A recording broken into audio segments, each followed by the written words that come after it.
Good morning, everybody.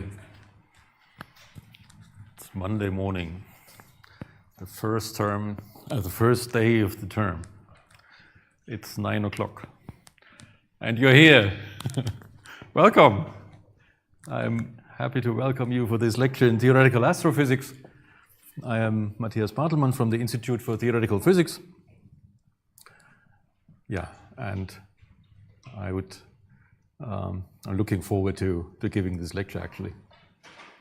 So let me first speak a little bit about what this lecture is meant to do and why this lecture is there and what we should gain from this lecture. Let me go through a few pictures. I'm going to show you a galaxy cluster. A galaxy cluster is a massive thing, pretty large, several thousand galaxies usually. And I'm looking at one particular example, 1E0657 minus 55.8. If you ever wanted to have a look there. It's in the center of the picture. If you have an even closer look, you see something like this. This is how this particular galaxy cluster looks in the optical waveband, in visible light. And you see a number of awkward things already, right? There are white sources and there are orange sources. And there are sources with spikes and there are sources without spikes. You see what I mean? Can I point there?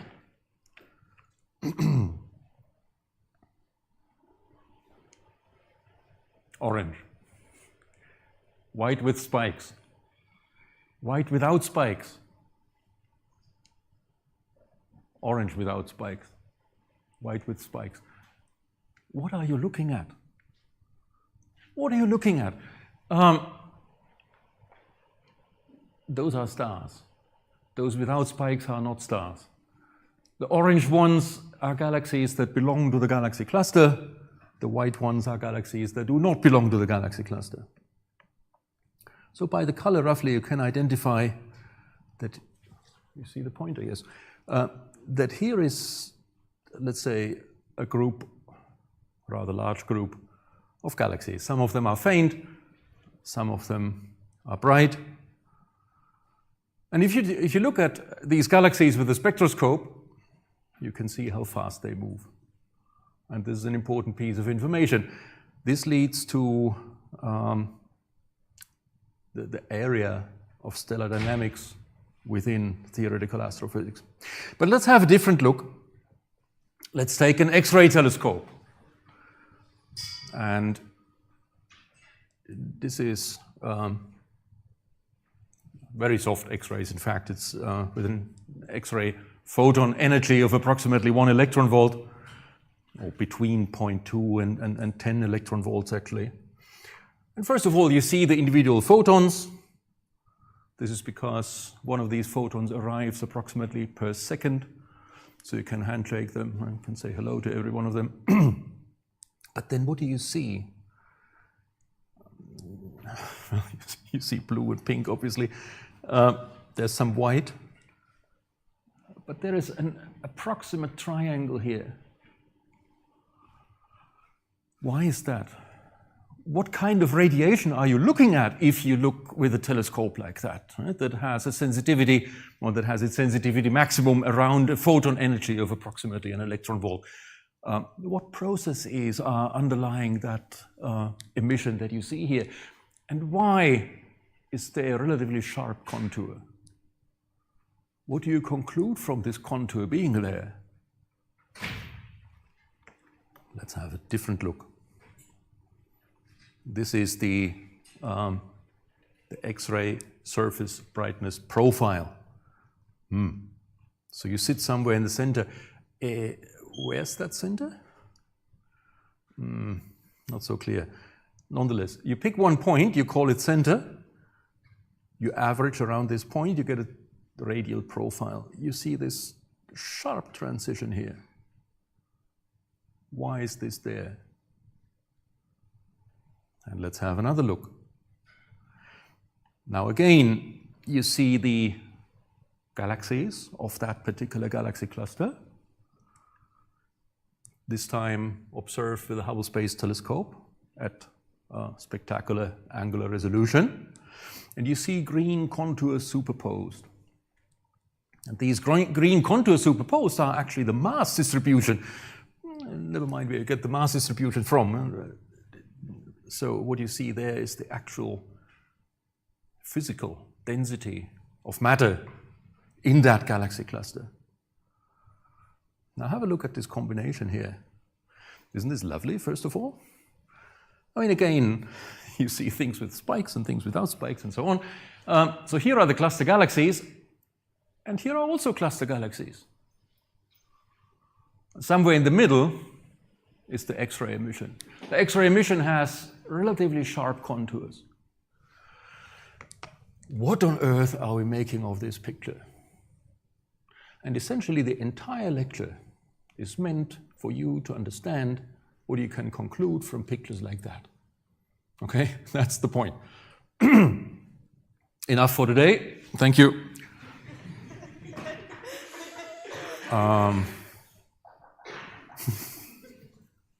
So we need to talk about different things, obviously. We need to talk about radiation mechanisms, right? Because all we look at, or most of what we look at, is photons, right? We collect photons, and we need to understand which processes do these photons originate from. And there are very many different ones, right? And we have to look at them. So first of all, we have to look at radiation processes. That's going to be the first part of the lecture. Then there is gas streaming. So once you know about radiation processes, you can analyze the X-ray emission, for example, and you find that the X-ray emission is due to hot gas. And the hot gas is flying around, no, moving around within that galaxy cluster. And there's a shock front, right? This is why there is this sharp contour here.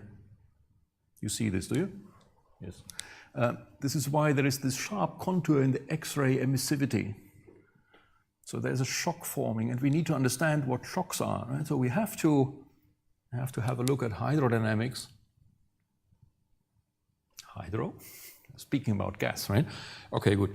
So we have to speak about the concepts of hydrodynamics first and see why hydrodynamics would be applicable to a situation like that. And then we have to use hydrodynamics in order to understand what is going on there. Why are there sharp contours? What do they mean? And then if you look at the jump here in X-ray surface brightness at this sharp contour, and you look at the emissivity above the jump, and you look at the emissivity below the jump, and you take a ratio, what do you learn from that? So that's going to be the next part. Hydrodynamics. Then, as it turns out, there are magnetic fields in galaxy clusters. How do we know? From radiation processes, we'll see. Okay, so there are magnetic fields in galaxy clusters, and if you have a hot gas, hot and ionized gas, a plasma, that is permeated by a magnetic field, this magnetic field will have several effects on the plasma itself. First of all, it will resist the plasma flow to some degree, right? Because you can't squeeze and bend magnetic field lines at your will, because they have their own ideas of what they would look like. So there is feedback of the magnetic fields on the plasma flow, on the hydrodynamical flow. But of course, also, if you have a magnetic field in the plasma, or even a plasma without a magnetic field, then the radiation shining through that plasma from sources behind is going to be changed, right? There's an optical medium, and that changes the radiation going through. So we need to understand for what kind of radiation is a plasma actually transparent, and for what kind of radiation is it not. And then if you impose a magnetic field on that plasma, what does that do on top of the properties of the plasma to radiation shining through? So this is part of plasma astrophysics. and the back reaction of the magnetic field on the flow of the plasma, this is part of magnetohydrodynamics. So these are the 4 areas we have to talk about in order to understand this simple single object, right? Radiation processes, hydrodynamics, plasma physics, magnetohydrodynamics. You need to understand that. And you all have the foundations for understanding that. That's the point of this lecture. Okay, but we need to understand one more thing, and that is these galaxies in the galaxy cluster, they are going to move, and we can analyze their motion by their spectra, and then we need to make sense of their motion, and this is part of stellar dynamics, the 5th part of theoretical astrophysics. That's the menu for the lecture. All right. Now, of course, we can't go through all of these subjects exhaustively. But what I would like to do is the following thing. I'm assuming, and if it's not the case, give me a warning, I'm assuming that you had courses on mechanics, quantum mechanics, electrodynamics before. Is that correct? Let me not ask for whom this is not correct. I would like to connect in this lecture theoretical astrophysics to what you have learned in these other courses. And so this means that I have to take certain things for granted. And I'm going to tell you what the things are that I take for granted. I'm going to tell you also, if you did not encounter those things, where can you look this up? All right. Now let me go back. This is the website of the lecture. I'm assuming you have found that. Did you? Who did not? Okay, looks good. We will have tutorial groups. There are 5 of them. With the registration numbers that you see listed here. If you desperately want to get into one that is already full, let me know. And 1 or 2 more, I don't care very much. Now let me first speak about, before we return to the tutorials, let me first return to the summary of contents of this lecture. I do not want to go through the entire text here that you can find if you click on contents. But at the end of these pages, you will find a plan. You see, the course will approximately follow this plan. Is this big enough? I guess it is. Okay. And then week by week it goes through the entire term, or almost the entire term, and tells you what approximately I'm planning to say during that week. I don't know, this may differ. Depends on several things. Depends, among other things, on how much you're going to ask, how much discussion we are going to have.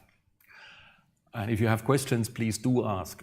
Interrupt me, say what you want to say, ask what you want to ask.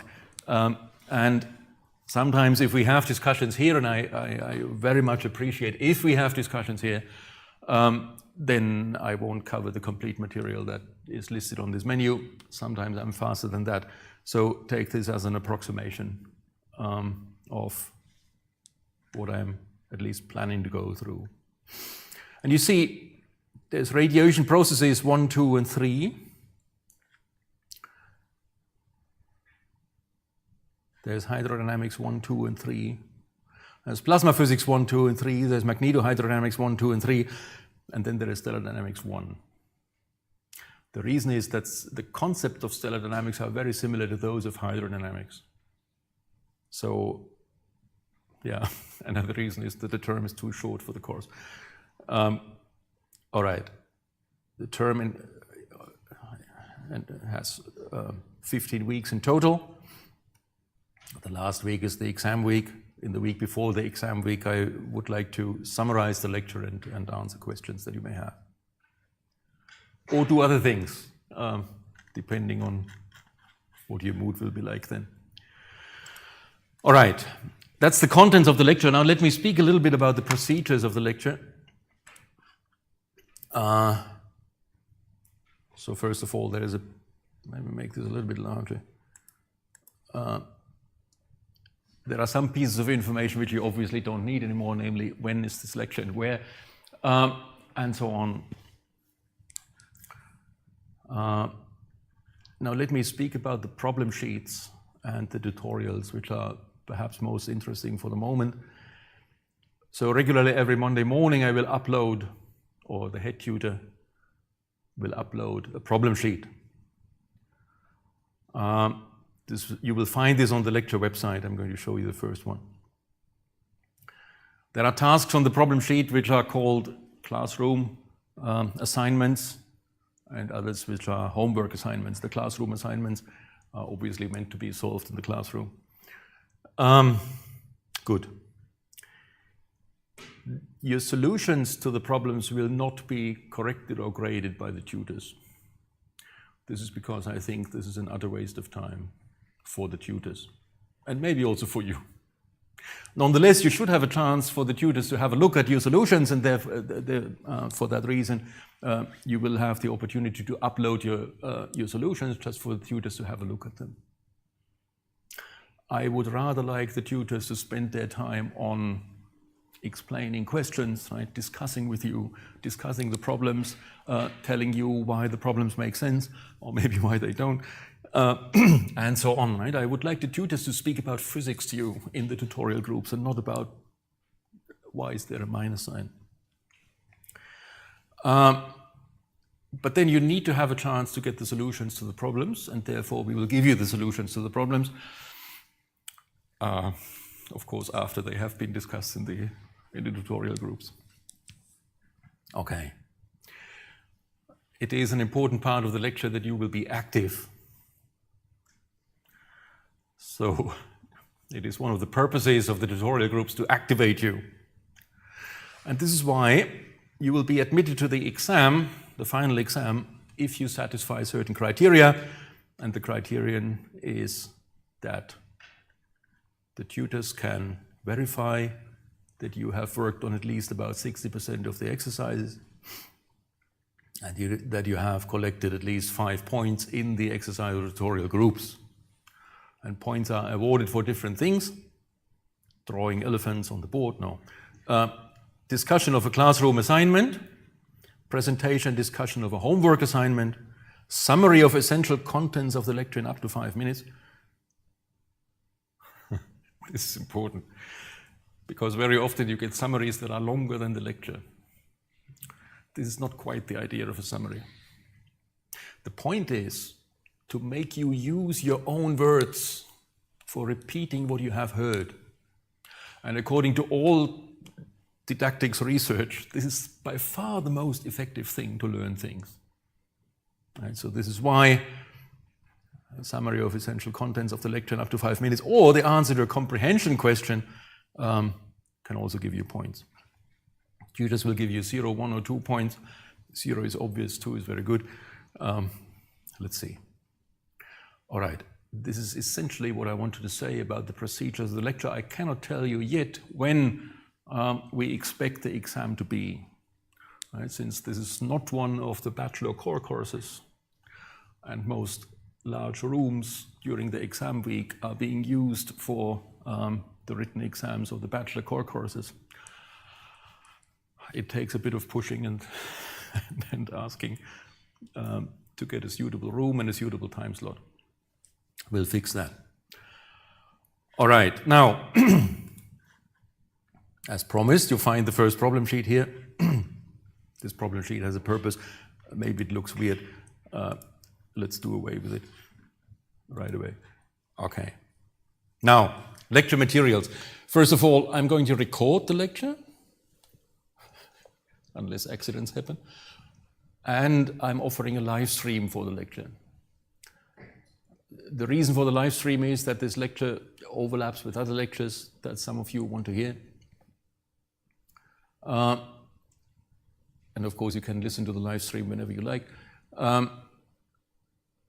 Also, recording the lecture may be useful for you to repeat, summarize, speed me up by a factor of 2, whatever you like. I don't know whether you will need that or not. Nonetheless, I'm offering it. I can have a look at how many people are, for example, connecting to the live stream. If this drops below 10, maybe then I will reconsider offering the live stream. All right, there's a book. This is the published book. As it happens, it contains mistakes. There are not many of them, but there are some of them. So therefore, there's a live book. It's essentially the same thing with those errors corrected that have either been pointed out to me or that I came across. So if you go through the book, right, through this one, and of course you're free to download this because this is published with Heidelberg University Publishing, and so everything is free. Right? There's just one thing forbidden. If you download it and print it, don't sell it. All right. Good. So if you go through this book and you find things where you think, this is not correct, let me know. Right? Then I will go through that and see whether, first of all, I know that is wrong. Second, if I can confirm that it is wrong. And then I'm going to correct it and put it into the live version of the book. All right. Also, I want to accompany the lecture with a Jupyter notebook. Do you know what a Jupyter notebook is? Okay, very good.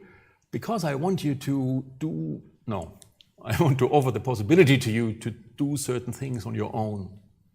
Right? Solve differential equations, solve integrals, make some plots, have a look at things, and so on. So there's a Jupyter notebook for you to download. If I click on that, you will just get the file, so that's not particularly helpful.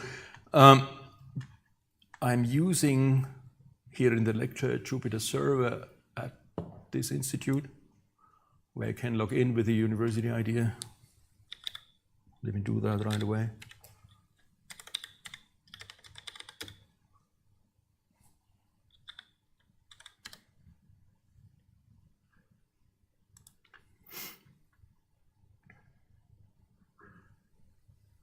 I don't know, do you know that? Have you come across that? In any case, you can log in there. You will then have to upload the file, because I can't give you accounts there and put the file there on my own. But then you will see that it looks like this.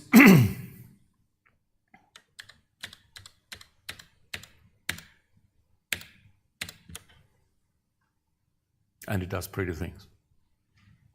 This is a vegetable in a bowl, for example. Very nice. All right.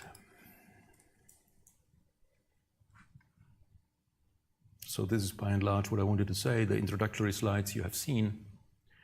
Now, before we start, do you have any questions about the purpose, the contents, the procedures, whatever of this lecture?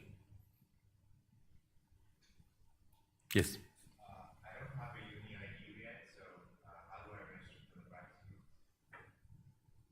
Send me a mail. Send me a mail, then I'm going, and let me know which group you want to enter.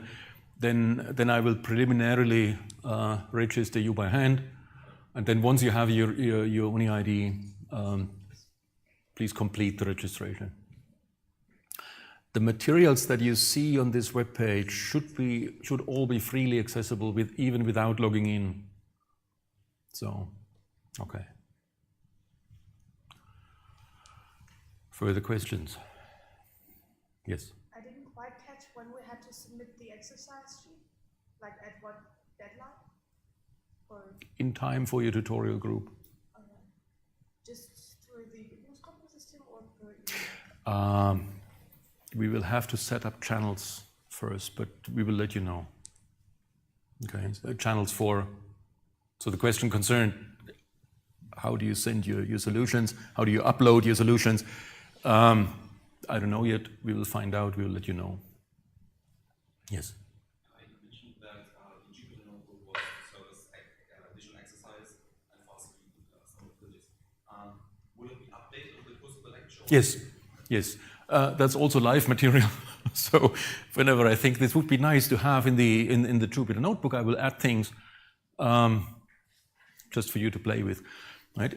I don't see this as mandatory, but as an offer for you, right, to see how you do things or how you can do things in Python. Yes. Which exercise can we get points on? Is it just the classroom exercises or the homework exercises? No, all of them. All of them. Yeah. Are we still allowed to submit exercise sheets in groups? Yes. Groups up to 3 people. Stable groups up to 3 people.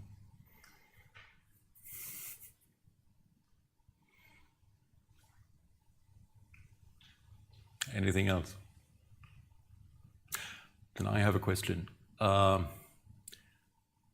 When do you want to finish? Do you want to have a longer break and go until 11? Or do you want to have a shorter break and leave a little bit earlier for you to get to the next lecture?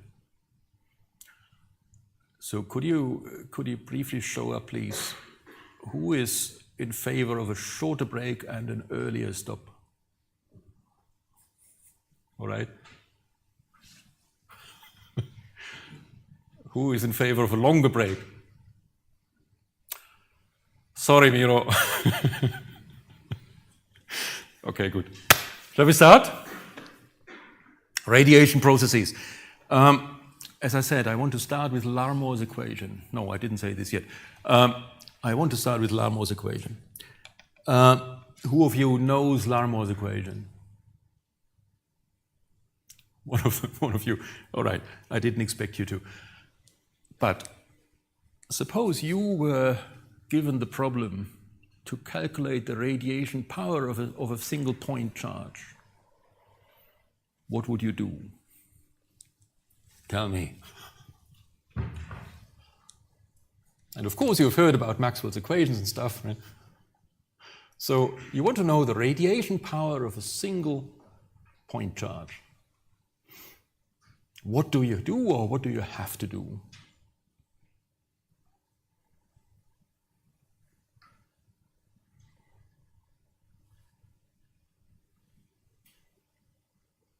What would be a good starting point?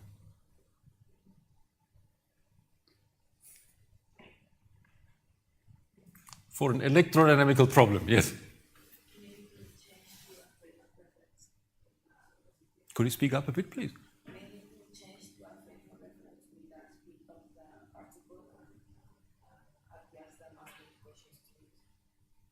That's a good possibility, in fact. So you could take the Coulomb potential in the rest frame of the charge, and you could then apply a Lorentz boost. That's one perfectly valid option.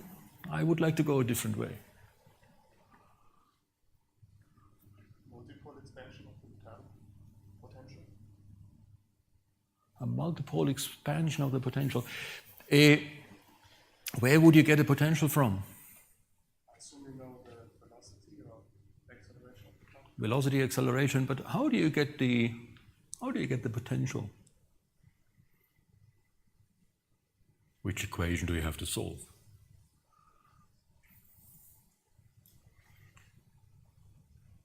Maxwell?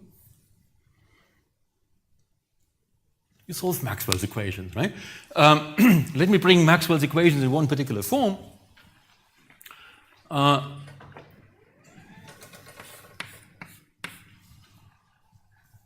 D'Alembert operator.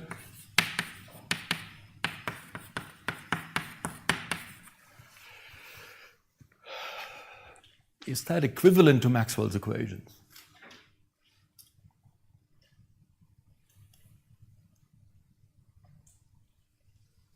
Under a certain gauge, yes. Given the gauge. All right. So we are in Lorentz gauge here, right? Divergence of A mu is 0. So A mu are the 4 components of the potential, the electrodynamical potentials. A0 is the electrostatic potential. A1 to A3 are the components of the vector potential. J mu is the current density, the charge current density. Now suppose you have a point charge traveling along a certain trajectory, a certain velocity. You can easily set up an equation for the current density.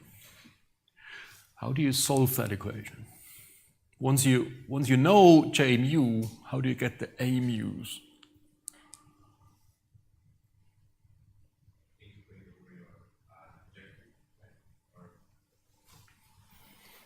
How do you get this to the other side?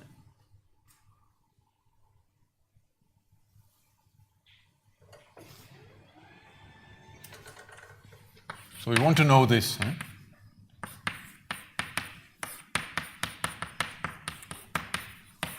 So we should do something like that, yeah? Use a Green's function. So the inverse of that operator is a Green's function.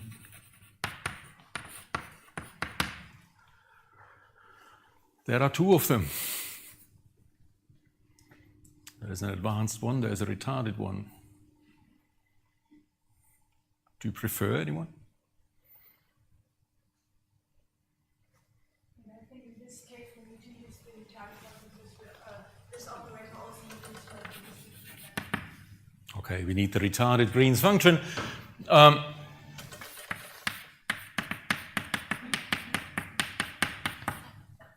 going to write it down. Depends on the separation between 2 points, x and x prime. And it contains a delta function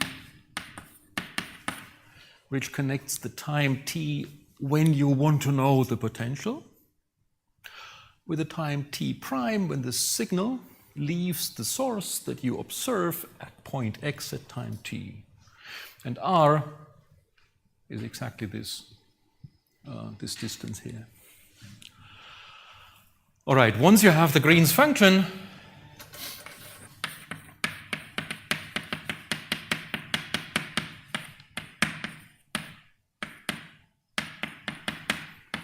you integrate it over the source.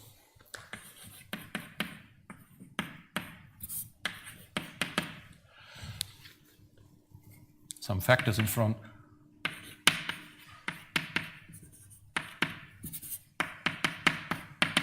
And you get the components of the potentials. All right, so you go back to Maxwell's equations, you solve Maxwell's equations by means of a Green's function, which you can because Maxwell's equations are linear. You need to take the retarded Green's function in order to satisfy causality, and then you have the potentials. If you now insert the current density, J mu, for a single point charge moving along a certain trajectory, you get what I call the Liénard-Wiechert potentials. So, J mu is specified for a point charge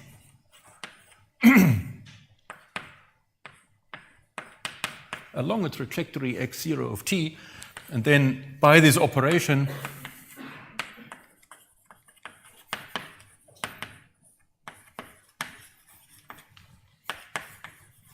you get the Liénard-Wiechert potentials. This is part of what we wanted, but we are not there yet. Once I have the potentials, how do I get the energy radiated from a charge?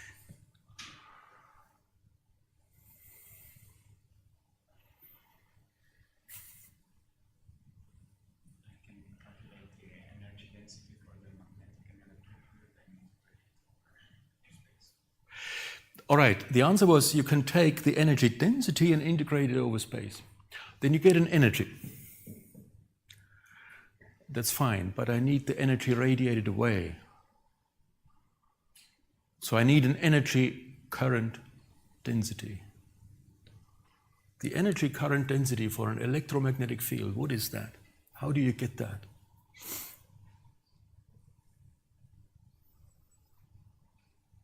Could you use the Poisson equation? No, that's that. It starts with P and O, yes. You use the pointing vector.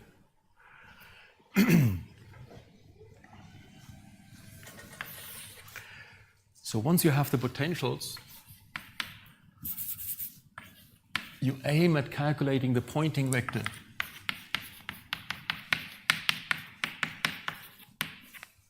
That's the energy current density of an electromagnetic field. For an electromagnetic field in vacuum,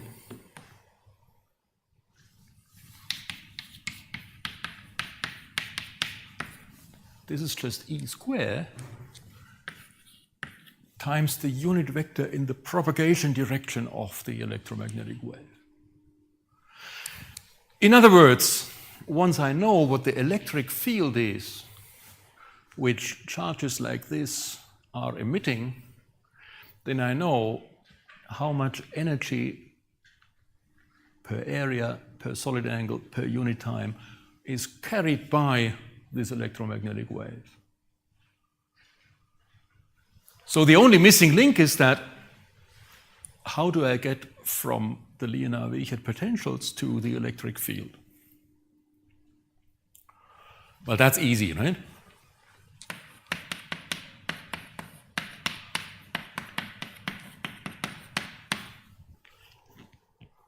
That's the relation between the vector potential A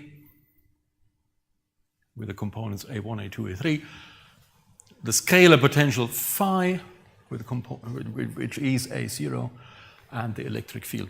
So this is what I wanted to briefly summarize. Right? This is what you do. You start with Maxwell's equations, you solve them by means of a Green's function, you get the Liénard-Wiechert potentials, you take these derivatives here, you get the electric field, you square it, you have the energy current density. Now you know how much energy per unit time, per area, per solid angle, and so on, this point charge is emitting. This is what we want to know. Okay, the result is Larmor's equation. All right, this is the content of problem sheet number 1. Right? And you will be guided through that, don't be afraid of that. You find intermediate results, but this is something you really need to understand, right? How do I connect fundamental electrodynamics to that particular problem of astrophysics, right? How do I get the radiation power of a single accelerated charge? All right, so a recipe, cooking at home, and in the tutorials,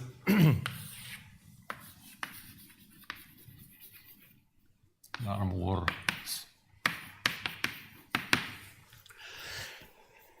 Now we get Larmor's equation along the line sketched.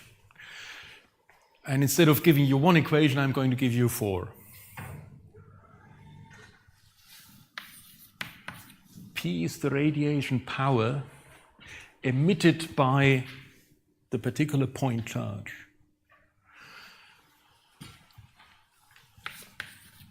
Into solid angle omega. And I'm going to write you, I'm first going to write down the equation, and then I'm specifying what is written there. So this is q squared divided by 4 pi c, 1 over, 1 minus, a unit vector E times a vector beta to the 5th power. I mean that. E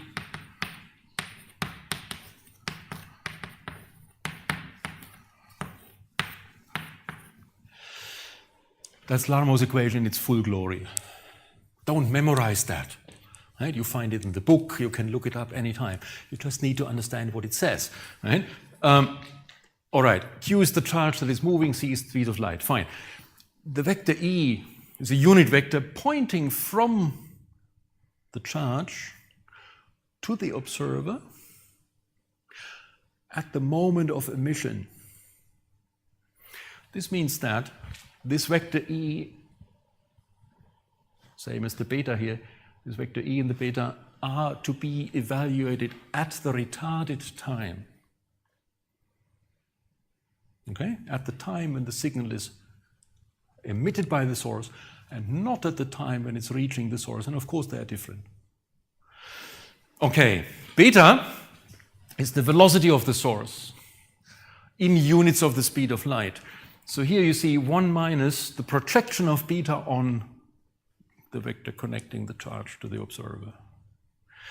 So this is the component of the source velocity in the direction towards the observer. Now, if beta is 1 and so if the source is moving relativistically towards the observer, this is getting very close to 1, and you see that this 1 over parentheses to the power of 5 will give you an enormous boost of radiation. Okay, this is a complicated expression. There's a beta dot appearing, right? That's the acceleration of the charge divided by the speed of light. If you set the acceleration to 0, the whole power is 0, so this means the charge has to be accelerated in order to radiate. Okay, so the picture,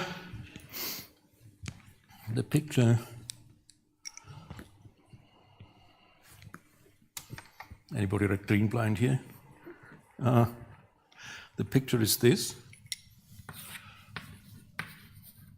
You have an observer. You have a charge. These are world lines.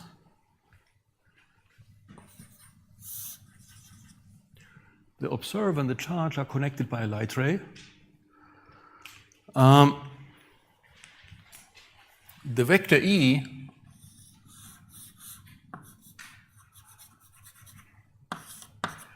is this unit vector pointing from the charge to the observer.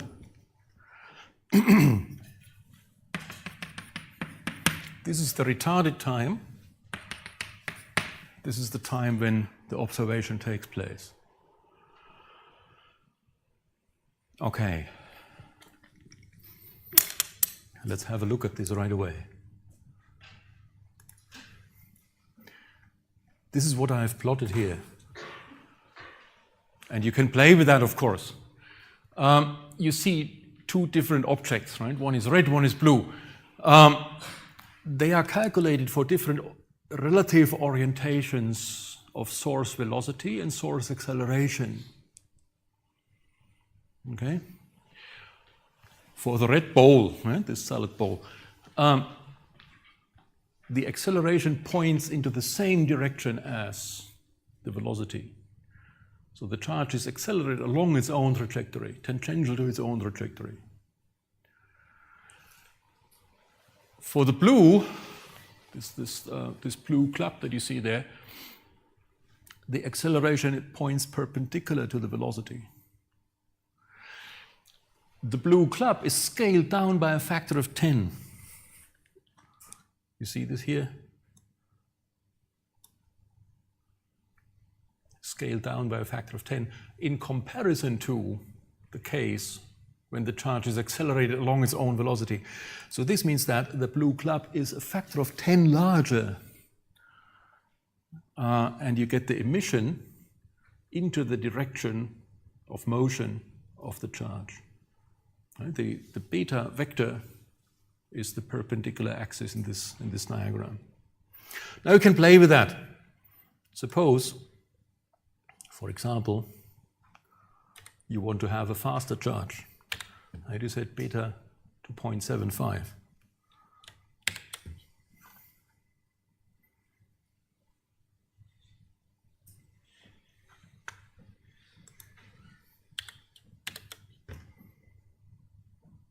See how much more intense the whole thing gets. I have now scaled up by a factor of 250. I've now set the scale to 250 instead of 25. Now we are seeing things, right? Play with that, right? See what it does, because the effect is enormous, right? Okay, now let me return to this thing here. So this is Larmore's equation in its full glory. Right? This is relativistic motion, which in some cases we do not even need, and it's the radiation power per solid angle. And sometimes you don't want to know that. Sometimes you want the radiation power integrated over the complete solid angle. Okay, if that is enough, you have 2q squared divided by 3c, gamma to the power of 6. That's the Lorentz factor gamma. Right? Now, beta dot square minus the vector product of beta and beta dot squared. So that's the complete Larmor power. And it's in fact not too complicated to integrate this over all solid angles. And the result is that. It's just a very, very lengthy calculation. It's very tedious to do that, and it's not very interesting. But November is coming up, and there are these gray days, maybe you find the time to do this. Okay. So these are the two versions of the relativistic Larmor equation. Right? The differential Larmor power, sometimes we need that, and the integrated Larmor power. And sometimes the non-relativistic limit is enough. And the source is moving slowly. If the source is moving slowly, then beta is a small number, and then we can approximate this parenthesis here by 1. And if beta is small, we can approximate the E minus beta by E. Okay? And then you have E cross beta dot.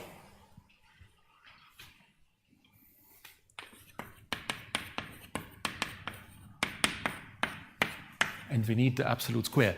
Okay, let's have a look at that. So this absolute square here would be the absolute square of the unit vector times the absolute square of the other factor times the sine square of the angle in between. But what is the angle in between this unit vector E and E cross beta? E cross beta is perpendicular to E, right? Necessarily. So the angle between the two is 90 degrees and the sine is 1. So since this is 1, you can write the non-relativistic limit of the first equation in a much shorter way, and you can write dp d omega is q squared divided by 4 pi c, absolute value of E cross beta dot squared. In many cases, this is enough. That's nice. And then you have the differential Larmor power in the non-relativistic limit. And for the total Larmor power in the relativistic limit, the total Larmor power in the non-relativistic limit, you set the Lorentz factor to 1. And you take into account that beta is much less than 1.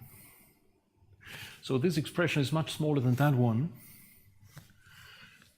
And then you have 2q squared divided by 3c beta dot squared. And for many cases, this is enough. Right? Suppose somebody tells you how long does an atom live. Right? You say, okay, I can calculate the acceleration of the electron in the Bohr atom model. You insert this here into the non-relativistic Larmor equation. You compare this to the binding energy of the hydrogen atom, and you find that the atom lives approximately 10 to the minus 15 seconds. Okay? So these are the equations that we are going to use. And I wanted to explain where they are coming from. So I wanted to motivate the whole sequence of steps that you're being asked to carry out on the first problem sheet. With guidance, with intermediate results, all fine. Do it, please. Okay. And then you have these two versions of Larmor's equations, and that's what we are going to use. 5 minutes break. Or do you have questions before you start into the break? Not the case. 5 minutes, all right?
All right, before we now restart, we will have an announcement by our student representatives.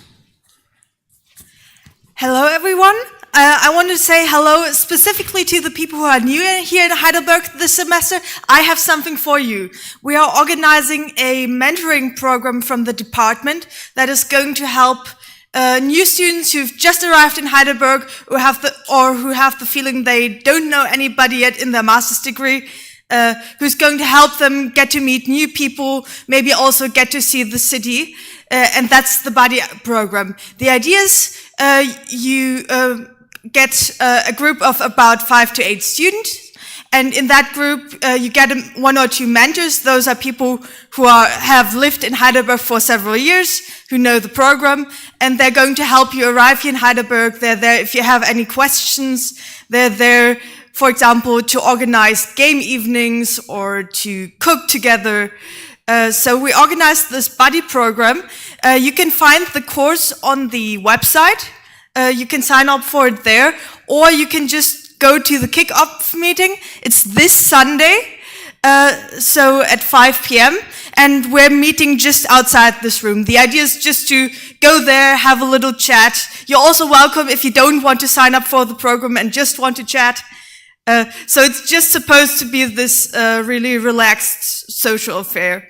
And I hope a lot of you people come. You're very welcome to. Have a nice day.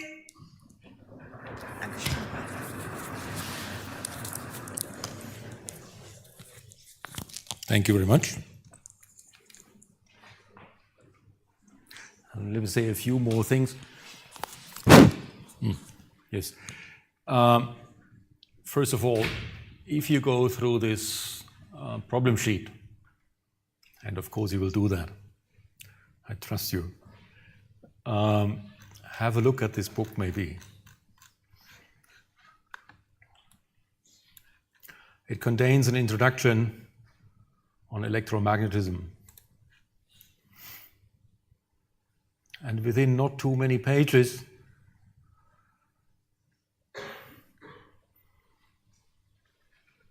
you arrive at the Liénard-Wiechert potentials and the Lamont formula. So you're not alone. And then you see, okay, it takes some calculation, but you will be guided through that. Okay? So if you find yourself lost, have a look at the recipe here. There, you will also see that I'm using a particular set of units within electromagnetism, and you know that you can fight religious wars among these, among the question about which units to take. I'm, of course, using the only ones that make sense, which are the Gaussian CGS units. And the reason why I think these are the only ones that make sense are, first of all, see, electric and magnetic field components are components of the same field tensor. It does not make sense to distinguish their units. Right? They are the same thing. They can be transformed by Lorentz transforms into each other. Second, in the Gaussian CGS units, the Coulomb force takes the simplest form it can take. That's the form number 1.1 here, you see, just Q squared divided by R squared. And this means that units of charge and of the electric and magnetic field components boil down to mechanical units. And this is no surprise at all, right? Because the electric field is defined to be the ratio between the force on the charge divided by the charge. Right? So there must be a mechanical way to express the units of an electric and a magnetic field. And if you are worried about how to go from one system of units to another, you find some explanation here. But this I felt I had to say before we continue here. Okay. All right. Sorry, you couldn't see this very well, but all right. Now let us use Larmor's equations to have a look at Thomson scattering.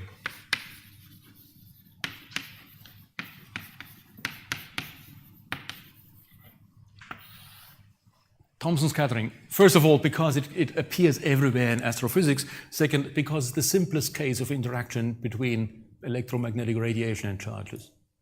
Right? So the idea is you have a charge, an electromagnetic field is coming along. The charge is accelerated by the electromagnetic field. Because of this acceleration, it radiates. How does the radiated power compare to the power falling onto the charge? All right. So I'm taking the non-relativistic limit of the differential Larmor power. Right? What was this again? This was q squared divided by 4 pi c E cross beta dot absolute. Right? The non-relativistic limit.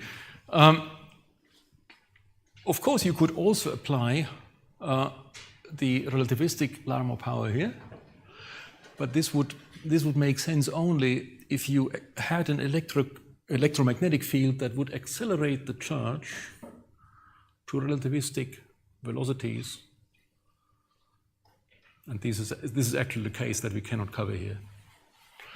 Okay, so now I need to know the acceleration. And the situation I'm having in mind is the following, that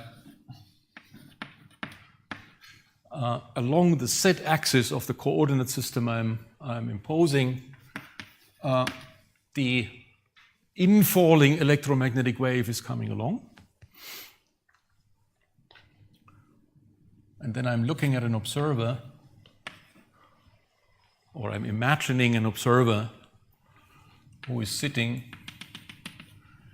in the xz plane of the coordinate system. Right? In other words, I have one preferred direction along which the infalling electromagnetic wave is coming, and then I have the freedom to rotate about this axis, and I rotate such that the observer falls into the xz plane, just because everything gets much simpler then. So the unit vector E here falls into the xz plane. All right, and then this electromagnetic wave is coming along, and it may have a polarization. It may be polarized. So this means that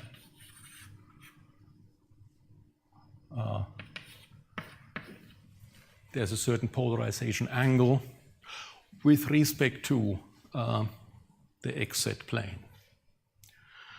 Okay, so I'm going to write up the situation as the vector E is now sine theta 0 cosine theta, where this is the usual polar angle theta here. And okay, the electric field that is coming along has components cosine alpha, sine alpha 0 times an absolute value E. Right, it's propagating along the z direction. It's supposed to be an electromagnetic wave in vacuum. So the electric field is perpendicular to the propagation direction. This is why the z component is 0. And when I introduce the polarization angle like that, the x and z components are like that. Okay.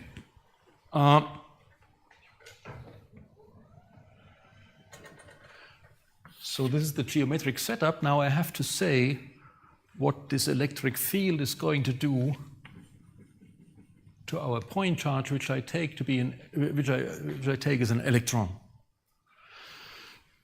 So I have that the mass times the mass of the electron times the electron's acceleration should be the Lorentz force. Right? The Lorentz force has two components. It has an electric component and a magnetic component, but the magnetic component is down by a factor of V over C compared to the electric component. And we are in the non-relativistic limit, so I'm just ignoring the magnetic part of the Lorentz force and say all we have to take into account is the electric part of the Lorentz force.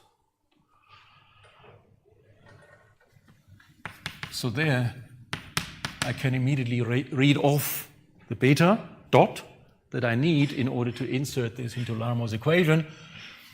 So this is minus E divided by ME times C, right? Because beta dot is the acceleration units of the light speed times the electric field E. Okay, now I have already everything together that I need in order to evaluate the Larmor power. So then dp d omega, right, here I now also have to insert the electron charge, so I change this q to a minus e.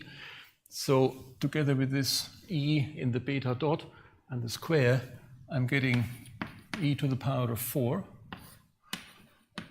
me square c cubed, right, because I get a factor of c for each beta dot, and I have a factor of c one out front,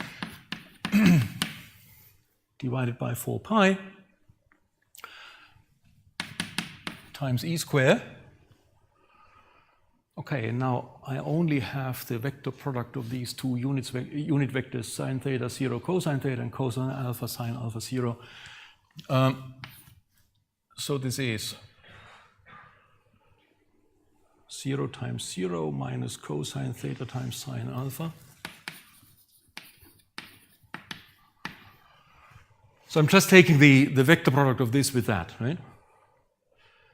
Then I have minus sine theta times 0 plus cosine theta times cosine alpha.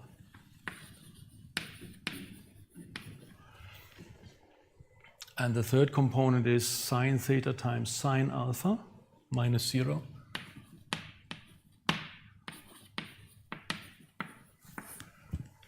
And of that vector, I need the absolute square. And then we are already there, right?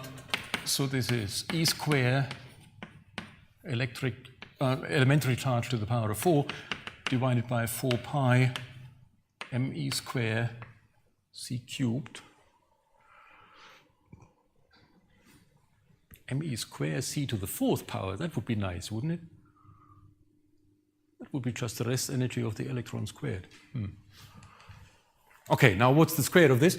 Cosine square theta sine square alpha plus cosine square theta cosine square alpha just gives the cosine square theta.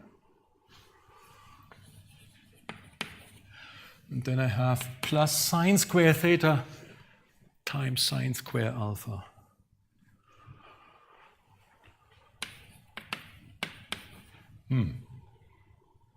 I don't like the sine square alpha. I would rather take cosine square alpha, okay?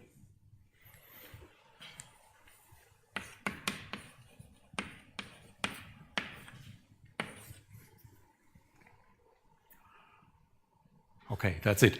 Now you see, all right, I have cosine square theta plus sine square theta, it's just 1.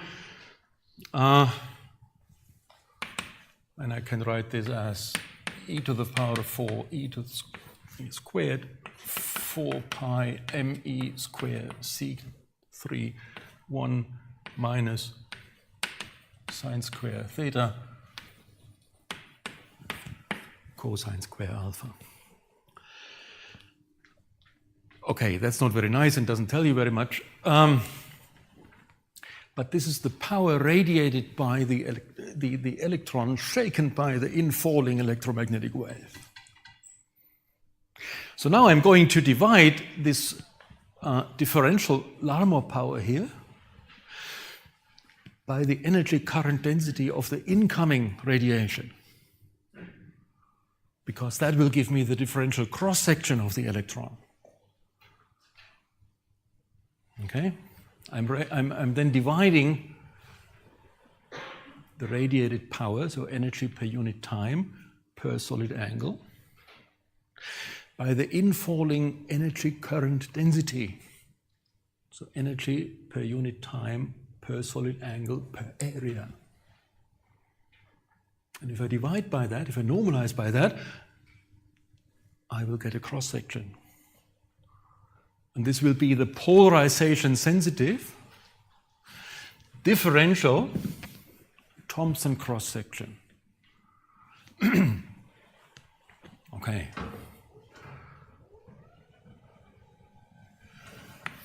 Let me continue over here. So what do I have to do? I want to know the differential Thomson cross-section. I'm going to reach this by saying this is 1 over the absolute value of the Poynting vector of the incoming radiation. So I'm normalizing by the incoming energy current density, and I'm multiplying this with the differential polarization sensitive Larmor power.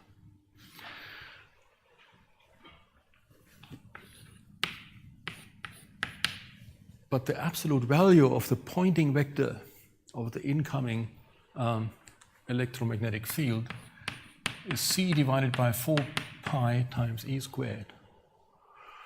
And the same formula that we used before. So a factor of c over 4 pi is going to be divided out. So the 4 pi is going to go away. The c cubed is going to be replaced by c to the 4th power. And the e square is also going to go away.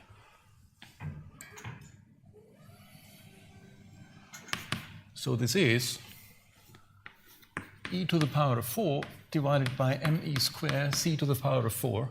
Now we have the electron's rest energy squared and the angular dependence sine square theta sine square alpha.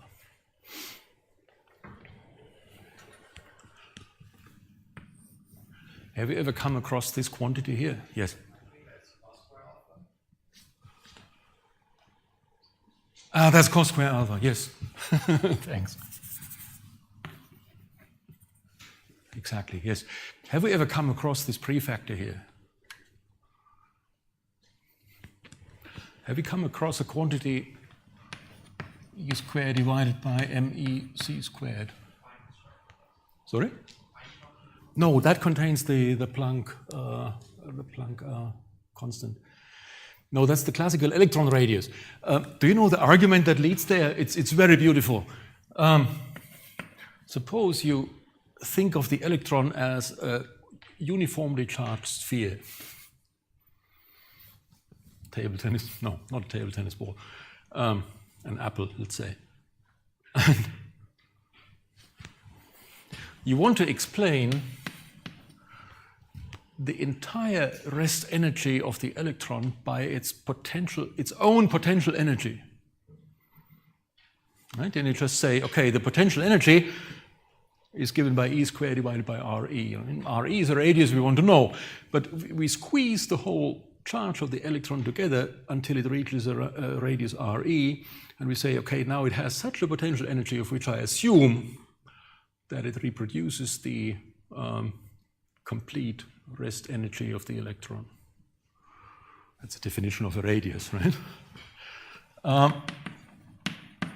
But you demand that, and then you see, okay, e squared divided by me c squared. This is just a radius that's called the classical electron radius.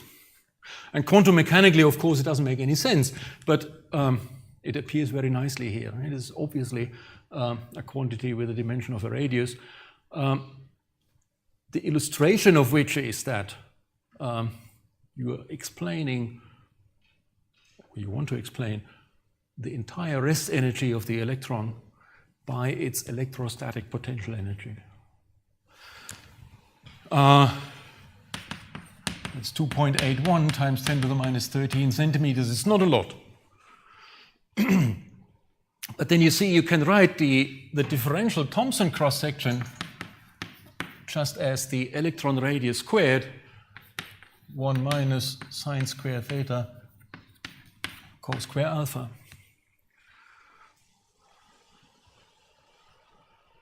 Okay, and now you see it's polarization sensitive. And this is a very interesting aspect in view of many problems in astrophysics. And so if you irradiate an electron with at least partially linearized light,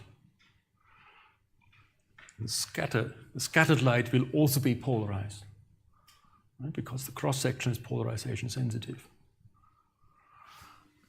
It's the reason why, for example, the cosmic microwave background is partly linearly polarized. It's the polarization sensitivity of the Thomson cross-section. Okay, this is a very important result already. Polarization sensitive differential Thomson cross-section. Sometimes you don't care about the polarization, then you average over it.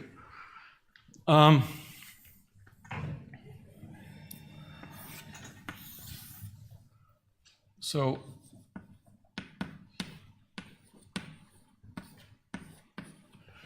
if you average the polarization out, you would just integrate over all polarization directions and divide by 2 pi. So this would be this operation applied to the Thomson cross-section, so applied to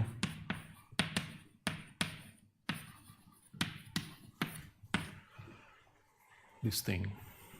Now, of course, the 1 averaged gives you 1, and the cosine square averaged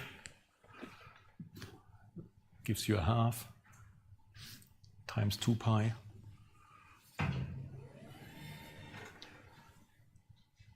Right? So 1 over 2 pi times the alpha integral of cosine square alpha is just a factor of a half. So the result is RE squared 1 minus sine square theta times a half. Okay. So this is the classical electron radius square divided by 2. Now, 2 minus sine square theta. I write this as 1 plus 1 minus cosine square theta. I guess you agree. And then you see 1 minus cosine square theta is just sine square theta. So it's RE squared divided by 2, 1 plus sine square theta. Okay, now that's the polarization averaged Thomson cross-section. Did I do wrong again? No, it's fine, right?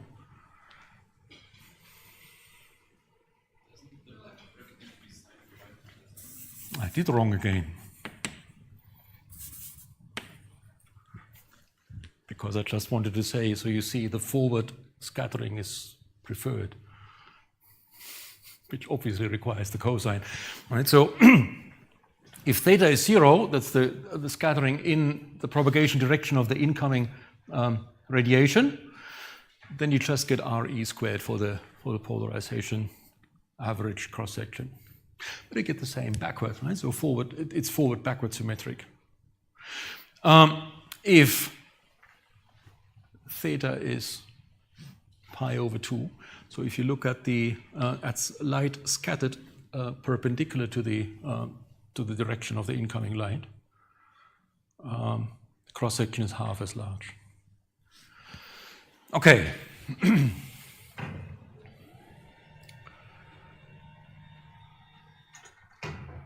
And finally,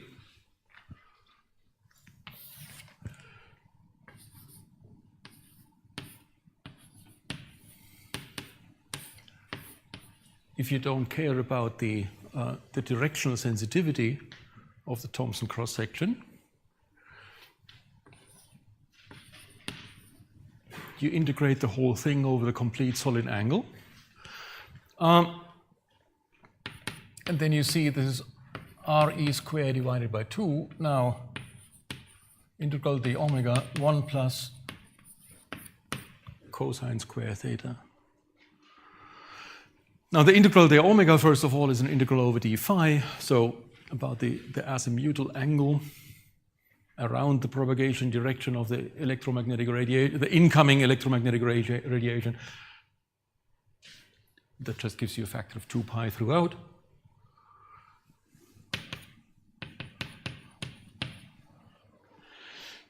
And then an integral over the direction cosine still needs to be carried out. D mu 1 plus mu squared.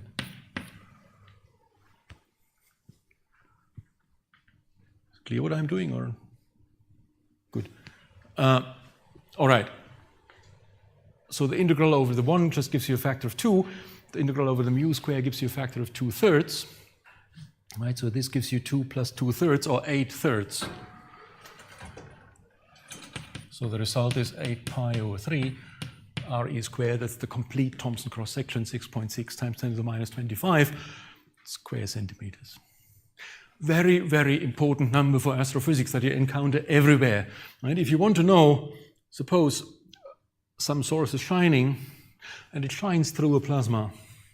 How does it drive that plasma away, for example? What pressure does that source exert on the plasma? Right? You imagine that each individual electron is equipped with a little mirror, area 8 pi over 3 times classical electron radius squared. And this is the area of the electron on which the incoming electromagnetic radiation is operating to drive the electrons away, for example. And if you have a look at the book, for example, there is an example carried out where you consider the situation that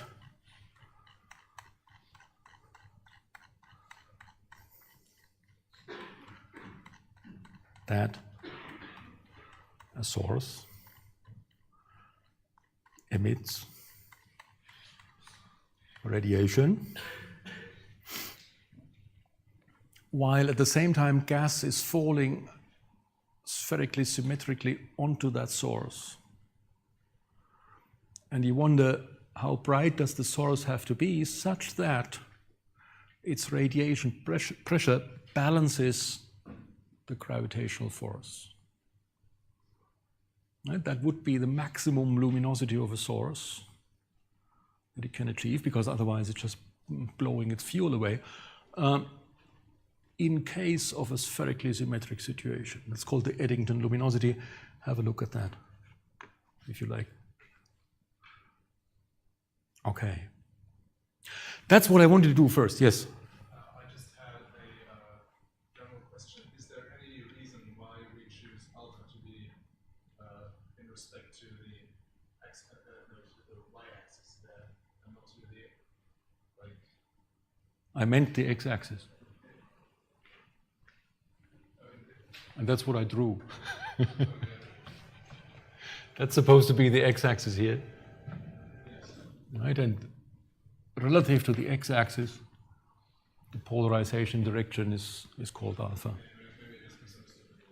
Yeah. You see, we just need one reference axis. And since we had chosen one particular reference plane, namely the plane which contains the observer, I defined the polarization with respect to that. Yeah, the idea is z-axis, x-axis, and now the polarization is with respect to the x-axis. Yeah. Okay, this is the simplest application of the non-relativistic Larmor equation that I could think of. And it already leads to a very important result, and a result that is very, very frequently occurring in astrophysics. Right? The Thomson cross-section, polarization sensitive, direction sensitive, or not, as you like. Okay. In the last maybe 10 minutes or so, I wanted to start doing something else. Also going back to Larmor's equation, but now applying it to a completely different problem.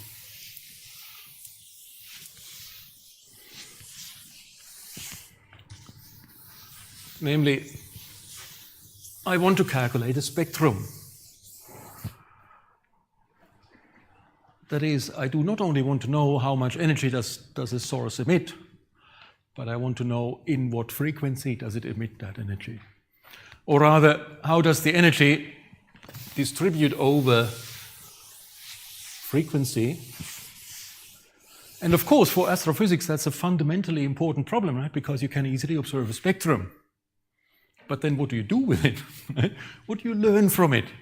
And so we need to be able to predict spectra for certain radiation processes and then to see what we can conclude from them. And you will see there is a rather straightforward way to calculate a spectrum, or let's say there's a rather straightforward formula for a spectrum. The calculation is sometimes tricky. Okay. So E is now not the electric field anymore, but the energy that I receive from a source.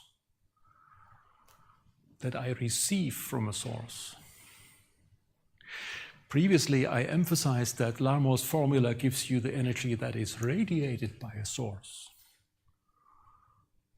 per unit time.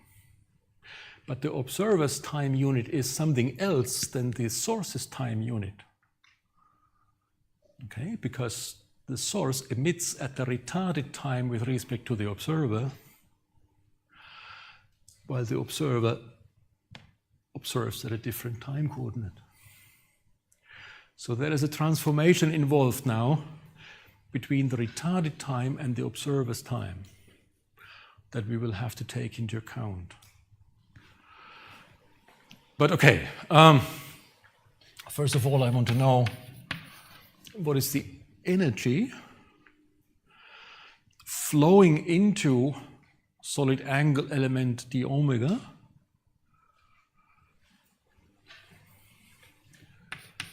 and of course, if I have the Larmore formula that tells me how much energy is what power is flowing into direction d omega times dt. Right? I would have to integrate this over all times, the Larmore power. But careful now, right? This is the Larmore power in the retarded time. But I need to integrate over the observer's time. And believe it or not, there's another factor of 1 over 1 minus E times beta involved. And the reason for that is going to be explained on the problem sheet.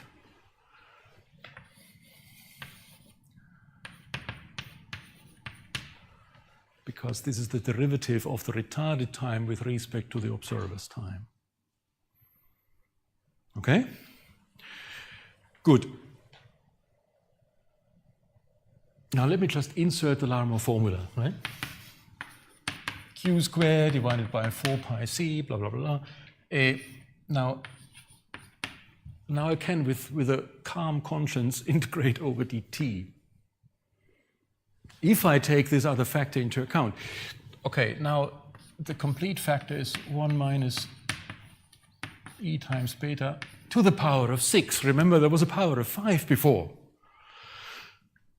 In units of retarded time. Now we have in units of observer's time.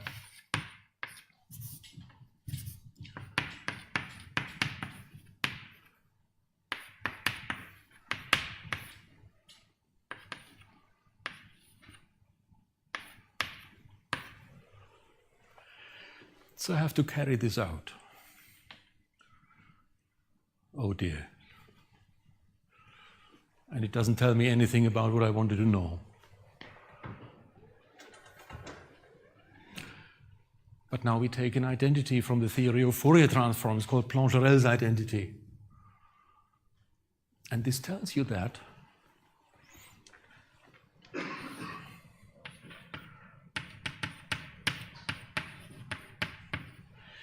if you integrate the absolute square of a function of some variable t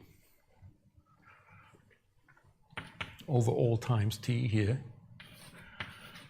and you compare to the integral of the absolute square of the Fourier transformed function, which now is a function of the frequency omega and not of the time anymore, then the two are the same. Now you can integrate the absolute square over before the Fourier transform, you can integrate the absolute square after the Fourier transform, and except for a factor of 2 pi, they are identical. That's called Plancherel's identity.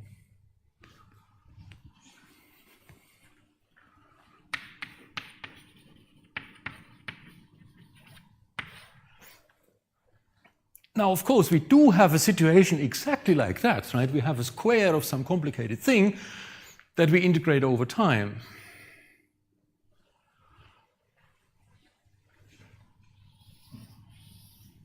So if I identify this with f of t absolute square, then I can immediately continue with the help of Plancherel's identity to say that this is q squared divided by 4 pi c integral d omega divided by 2 pi absolute square of an energy dependent or frequency dependent function f tilde of omega now.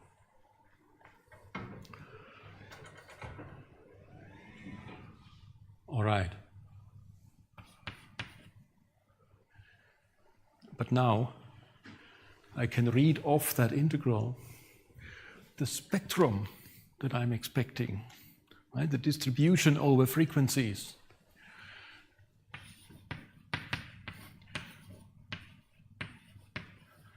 Because now I'm getting the energy flowing into the solid angle element d omega and the frequency element d small omega, just as q squared divided by 8 pi c f tilde of omega squared.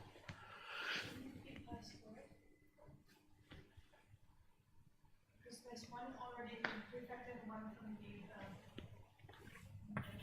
I think you're right. Okay. But now we do already have our spectrum. Isn't this lovely? What do we need? Just this. The only little difficulty is that we need to find the Fourier transform of f of t. And this is going to be so easy, as you will see. So we have this formula f of t, or this expression here for f of t from the completely relativistic Larmor formula. If we manage to somehow carry out the Fourier transform of this thing, we have a spectrum. So let's see. F of t is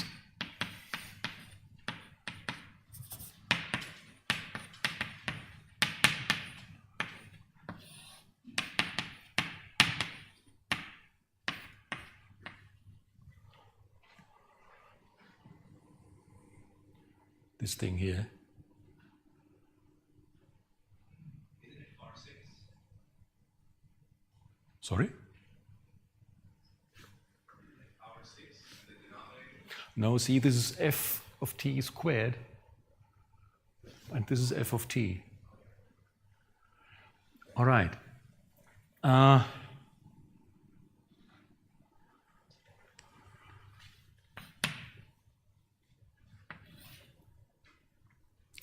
So this is what I need the Fourier transform of.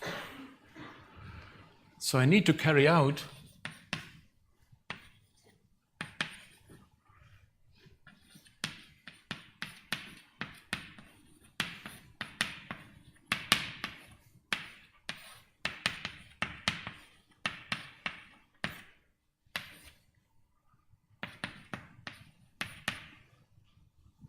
need to carry out this thing here.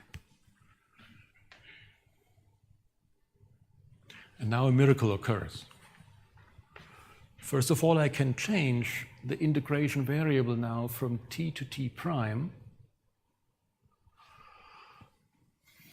Then I need to correct here, of course, but this will cancel one of these factors here. And instead of a cube, we will get a square. And what then remains, namely this expression, turns out to be a complete time derivative. Then I can use partial integration and simplify this extremely. And the result is going to be a very simple expression for the spectrum next time. Then we are going to carry this out.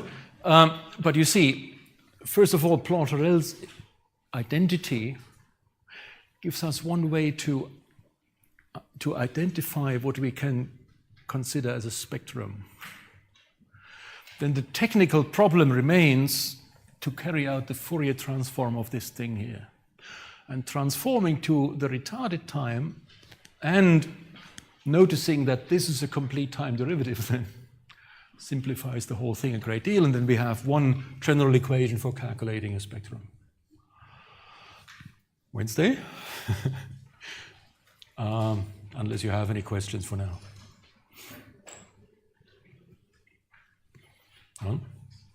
Yes? Do the tutorials start this week or next week? Tutorials start next week. So this week, you carry out the calculation for Lee-Wiegand's potentials and the Lama equation. Next week, you talk about this. All right. See you on Wednesday.